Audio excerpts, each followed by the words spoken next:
Welcome to episode 695, there we go, of Salsidoparanormal. I'm your host, James Salsido, and tonight I am reviewing Lisey's story, which is a novel by Stephen King.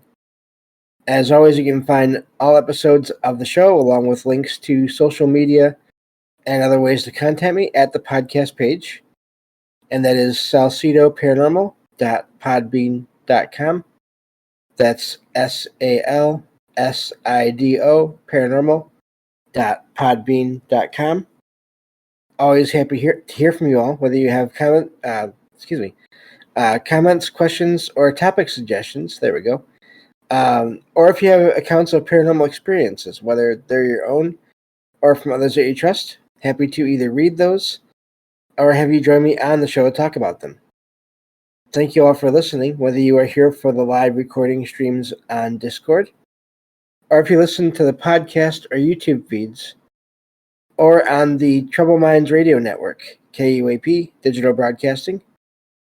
There you can hear replays of 2 episodes of my show every night at 6 p.m. Pacific, 9 p.m. Eastern, right before Michael Strange and Troubled Minds Radio comes on. And as always, I want to thank Michael Strange for having me on the network and putting my shows up there. If you like to support my show, you can do that in a few different ways. You can always share the show with others and rate and review it on your favorite podcast platforms. You can find books I've written over on Amazon, paranormal fiction and nonfiction, including my most recent release, Salsido Paranormal Experiences. You can also sign up for the Patreon page and get all the extra content that is there, and then whatever I'm able to put out in the future. Or you can just make one-time donations through PayPal. Support is never expected, but always appreciated, as there are expenses in making these shows, from equipment to research materials to travel expenses in some cases. So I have a short list of Stephen King books that I've read that I have not reviewed yet on the show. And I decided that since I haven't done any research for other types of shows lately, my usual true story shows, I would focus on something that I could do without doing more research. And I really have been wanting to get these reviews done of all the King books I've read, because there are others I'd like to read later on and review as well. So the one I'm going to start with tonight here, I'm not sure if it'll take 2 episodes or not. We'll see to finish the review of it. But we're going to start at least with Lisey's story. So, and this is a novel that it's called a psychological horror romance novel, which I think kind of fits. But it was released. It's also more than that. It's also paranormal, but it was released in October of 2006.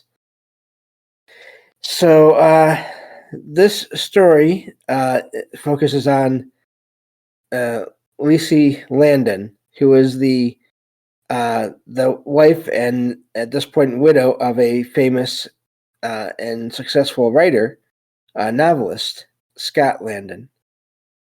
And the book really has a couple of different stories that go throughout the whole book. It's of course the story that the book is, the book references, the title of the book references, Lisey's story, in the present, but also the story of her husband's life before he had passed away, before he died, as remembered by Lisey during throughout knowing him and talking with him and everything. So at this point, when the novel starts, it's been 2 years since Scott Landon died, and his wife became a widow.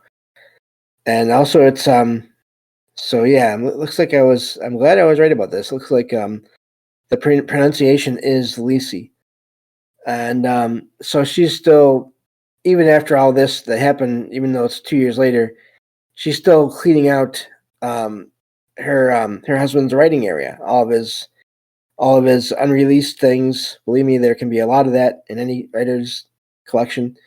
and just everything that he's collected over the years associated with his writing.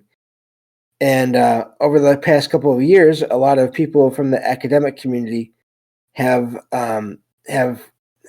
talked with her, wanting to find find more of his works, and including possibly an unpublished manuscript. And of course, Lisey is not interested in this because she's still working through the cleanup, and of course, still grieving and everything, and also just doesn't want to go through all that because of all the memories, I imagine. So at around the same time,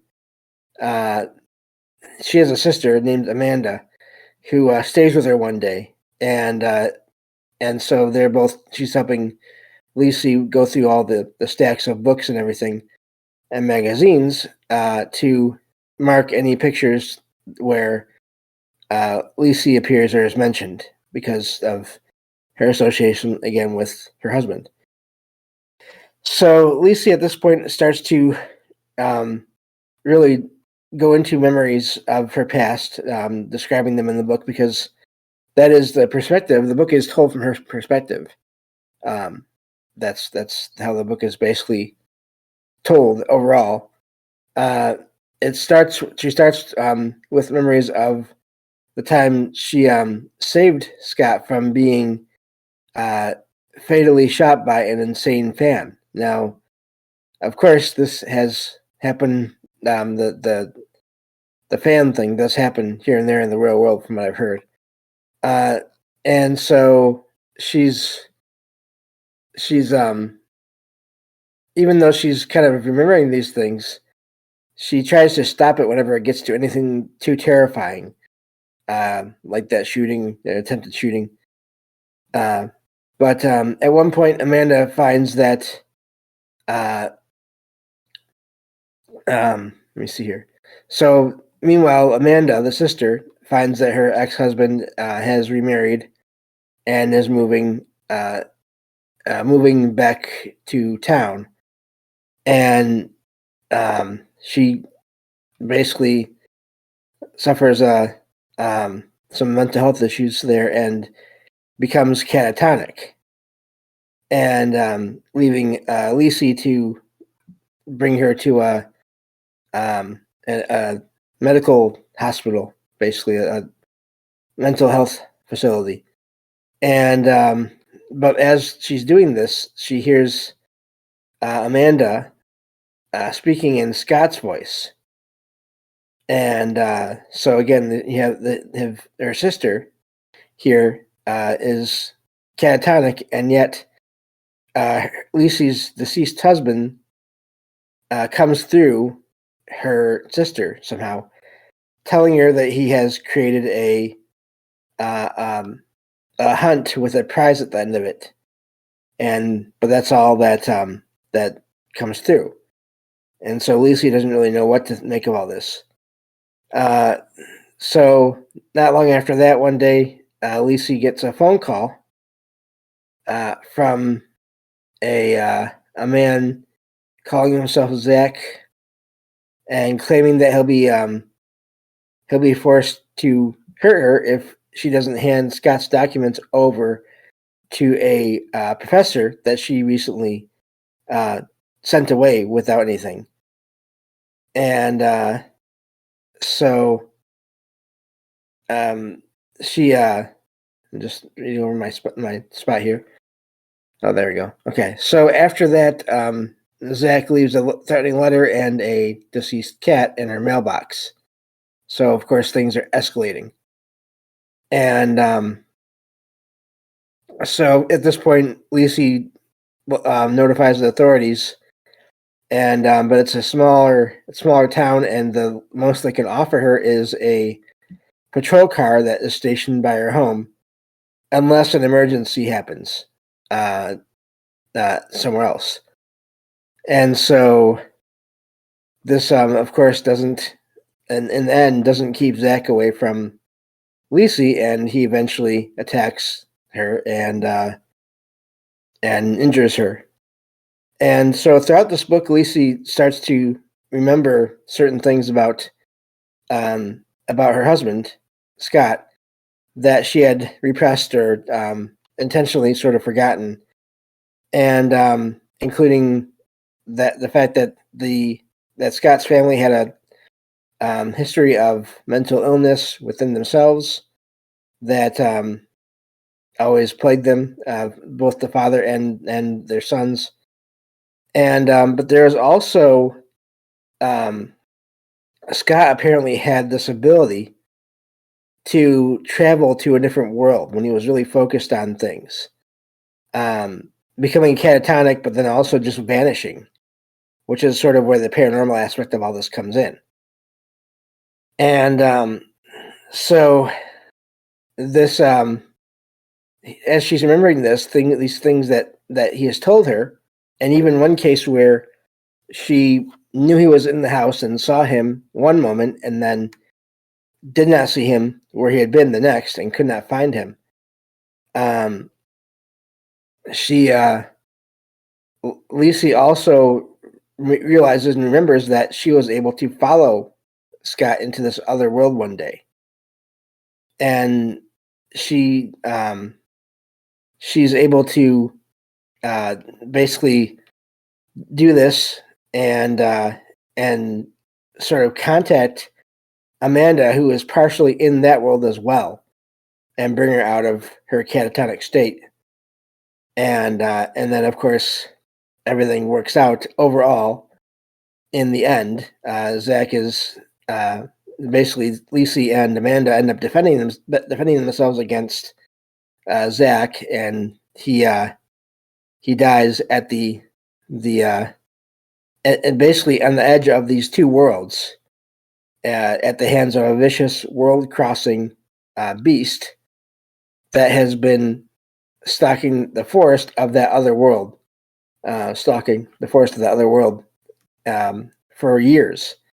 And of course, she knows that because Scott knew that as well. So and it turns out all of this is has been somehow either foreseen or arranged, and you never really know for sure, by Scott.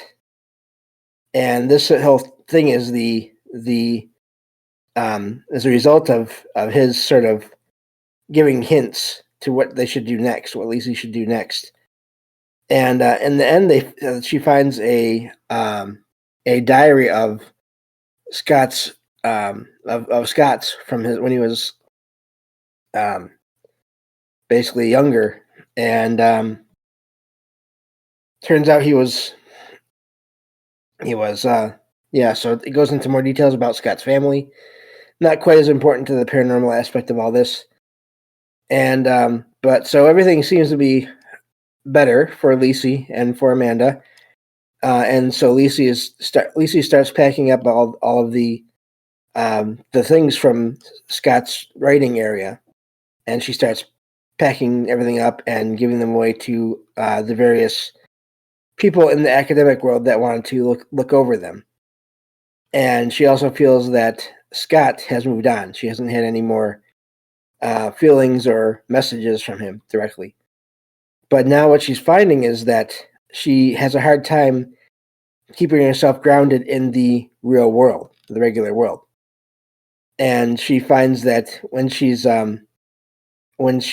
sleeping, and even sometimes when she's not, when she's awake, she ends up finding herself in that other world. And so that's where the book basically ends. Now, the amazing thing about this, when it comes to the idea of people vanishing and going elsewhere and then coming back, over the years, I've heard reports of this happening to people where they vanish, and in ways that don't make sense to the people that have been around them, and even in some cases. And so you have to wonder, where do they go? And are they heading off to some other either time or world, or who knows? But I've heard of examples of this. Of course, there's a lot of folklore surrounding that, but also just reports in general here and there up to the present day of people that have somehow vanished from rooms where there's no other way out,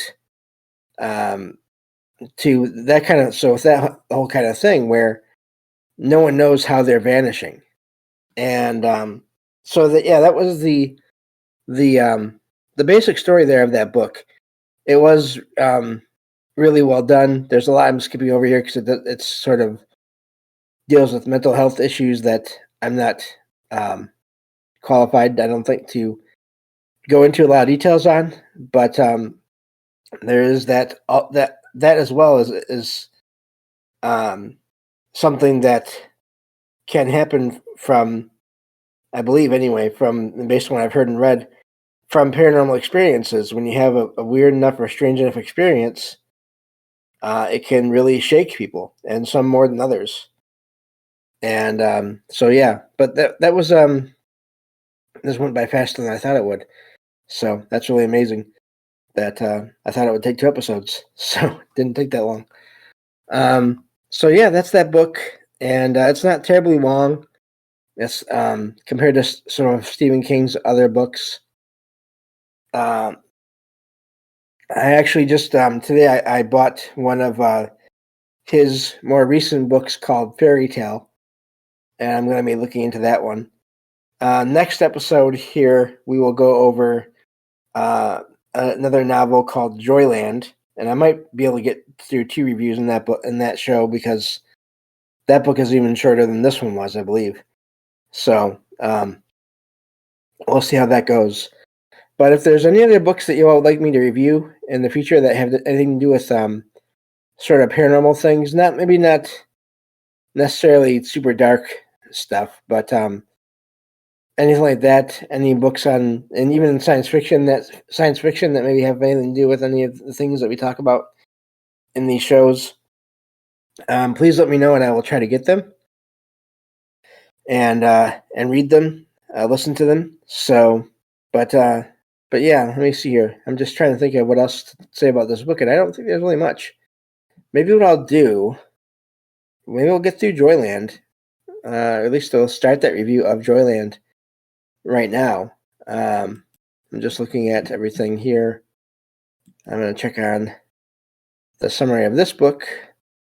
Yeah, no, it looks a little too long. All right, so we won't do that. So the books that I have left that I haven't reviewed yet are Carrie, and then Desperation, and there's also a more recent one called The Institute that I don't have on my list of books that I've read, but I have read that one. I do want to also review the Odd Thomas series of books by Dean Koontz, and maybe get into more of his books as well. Also, we will get back to reviewing some nonfiction books, especially those that I don't know if we'll get back to all the older, much older books that are public domain, because that requires a lot of summarizing and sort of formatting a show document that takes a lot of time, and sort of even reading, even though it's a lot of summarizing, but a lot of copy and paste. So haven't decided if we're going to get back to the much older books. But of course, I'm going to review some books by John Keel and Jacques Vallée. Also, Hans Holzer, paranormal or investigator and or parapsychologist, depending on, I believe I've heard both, him referred as both. So yeah, that's basically the plan for reviews for books. Again, more Koontz, and I may do some. I still want to do some reviews of some of Edgar Allan Poe's stories as well. Just need to get that organized and get those shows ready. I'm definitely enjoying the Twilight Zone review shows. Excuse me. Well, we have a long way to go with that series. I'm in the middle of season 2, reviewing that TV series, and I would like to review there's one other TV series, and thank you all for bearing with me as I sort of fill the rest of the time here with plans to review, plans of things I want to review later on. But there's an old TV series called One Step Beyond that my dad actually recommended to me. Excuse me, that I am going to review at some point. And it's supposedly based on true stories, at least to some degree. I don't know. You always have to wonder about that when it comes to TV shows because it's just hard to know for sure how much is being taken from the original true story. But I want to review that. Definitely, eventually, Stranger Things, going to more current TV shows. I want to review all of that. I'd like to wait until 5 is out. The season 5 is out. Excuse me, and then just do a review of that whole thing and go from there. Yeah, it's I want to watch it again. Lily in the chat there says I still have not watched Stranger Things. But I've watched the first 4, listened to them actually. Excuse me, and I'm waiting for 5 to come out. I will review some episodes, not all episodes of Star Trek: The Next Generation and Deep Space Nine and Voyager. I'll review some of those at some point. I'm also thinking I would like to review select episodes from the X-Files, not all of them, but maybe some of the ones that I find more interesting in their concepts. I think that might be fun. So the hard part is, of course, finding anything I want to watch on and figuring out where it's available and if there's any fees or charge or not to watch it, all that stuff. So that can be complicated, but I guess I really should review the original 2 Ghostbusters movies at some point because I haven't done that yet. I just realized that.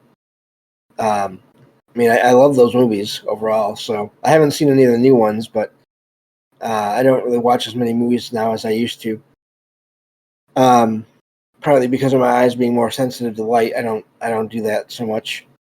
But yeah, so as far as the reason I mention all this is, in addition to books you want me to review, if you have any suggestions for movies or TV shows, I'd be happy to look into those. And I can't promise I'll review everything that is suggested. It'll depend on how interested I get in whatever it is. But always, I'm always open to at least try to get into whatever is suggested and go from there. So that's and those are going to be, those episodes will usually come out less often. The review shows, I'm trying to always do 2 of the True Paranormal Stories from the Web shows every week, and then I record some of these review shows usually for when I need a break. Either because of being busy or because of my eyes. But anyway, we'll go into more of that next time. Thank you all for listening. I will talk to you all next time on Salsidoparanormal. Take care.